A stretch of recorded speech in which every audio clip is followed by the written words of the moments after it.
Good day, future champ. Welcome to Mcfpvcf Services Chess Lessons. This is lesson 1. After you go through lesson 1, you will know how to play chess.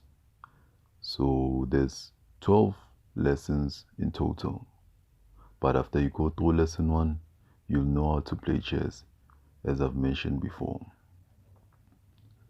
To be honest with you, you'll be on the amateur level, which means that you can play against other amateur players and maybe you can win against 1 or 2. But if you play someone that's not an amateur, even if they're not a professional, there is a high probability that you might lose, which is why it is highly recommended that you come and get the other chess lessons. As I've mentioned, there's 12 in total. So the more lessons you go through, the better you get. It's a process. That's just how it is, right? So we're gonna begin by naming the pieces so that every time you play chess, you know the name of each piece, right? So the first pieces are the pawns, right? And then comes the castles, or others prefer to call them the rookies. And then next to the rookies are the knights, right? And then next to the knights are the bishops, right? And then next to the king is the queen. And then the last piece is the king, right? So yeah, it's important to know like the names so that when you play in chess, if someone mentions the name of a certain piece, you know exactly which piece they're referring to. The next part is about how the pieces move. So what you need to know is that every time there's a new chess game, moves first and black moves second every time there's a new game. So we'll start with the pawns.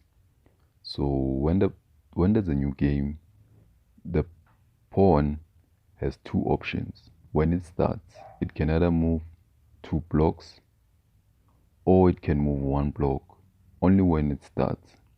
After it has moved initially, it can only move 1 block in a straight line, right? So the pawn can only go forward, cannot go backwards, right? So the only time the pawn can move diagonal is when it has an opportunity to take a piece of an opponent, right? That's the only time it can move diagonal. Any other time it moves in a straight line. So when the pawn reaches the other end of an opponent, it can, I like to say, graduate to any piece it likes. It can either take the queen or the castle or the bishop or the knight, whichever it prefers, only when it gets to the other end of the opponent, right? So yeah, that's how the pawn moves. Next is the castle. The castle can only move vertical and horizontal, but it cannot move diagonal. So it can go forward, backwards, whichever direction it prefers, as long as it's moving vertical and horizontal, not diagonal. Explaining how the knights move is actually tricky. That's because the knight itself is really tricky. To explain the movement of a knight, the best way to describe is with an L shape, right? So the knight moves in an L shape, meaning it moves 2 blocks in one direction and one block in a direction that's perpendicular to the initial direction, right?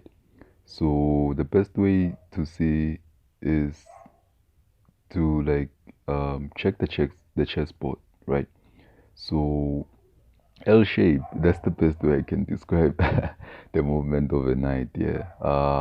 It's just something you're gonna have to practice and get used to, yeah. All the other pieces except the pawns can move forward and backwards. Only the pawns move forward. So the bishops only move diagonally. That's it, diagonally. No horizontal or vertical movement, just diagonal. The queen, castles, and bishops can move as many blocks as they like as long as they're following the rules of their movement, right? So the queen can move in any direction, whether horizontal, vertical, or diagonal, backwards, forward. So yeah, the queen can go anywhere really. The king can only move one block in any direction. The only time that the king can move more than one block, which is two blocks, and it's when it is castling, right? Castling is an important move in chess to protect um, the king, right? So that's the only time it moves more than one block. So how you win is by checkmate, which means you get your opponent's king in a position where it cannot go anywhere, meaning it surrenders, right? So that's lesson 3, right? So for anyone that contacts us, we'll give you lesson 2 and lesson 3 for free. So looking forward to hearing from you soon, future champ.